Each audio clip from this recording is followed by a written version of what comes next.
சமூக சிந்தனைகளையும் நல் உணர்வுடன் வெளிவரும் திரைப்படங்கள், சின்னத்திரை நெடுந்தொடர்களை ஊக்குவிக்க தமிழக அரசு ஆண்டுதோறும் விருதுகள் வழங்கி வருகிறது.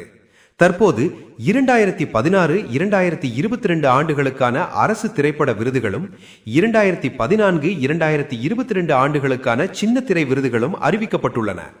பிப்ரவரி 13ஆம் தேதி துணை நிர்வாகி உதயநிதி ஸ்டாலின் இந்த விருதுகளை வழங்க உள்ளார். விருது பெறுவோர் பட்டியலை தமிழக அரசு வெளியிட்டுள்ளது.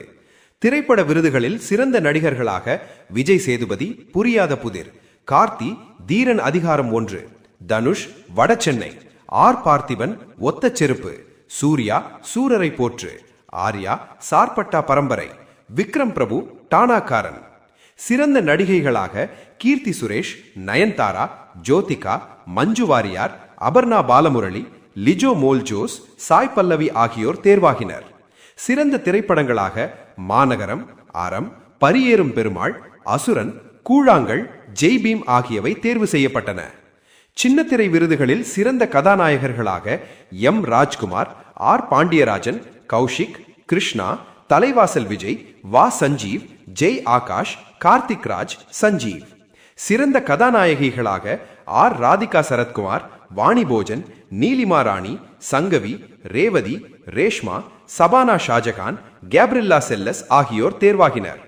அழகி ரோமாபுரி பாண்டியன், ராமானுஜர், நந்தினி, பூவே பூச்சூடவா, செம்பருத்தி, ராசாத்தி, சுந்தரி, எதிர்நீச்சல் ஆகிய நெடுந்தொடர்கள் சிறந்த தொடர்களாக தேர்வாகினார்.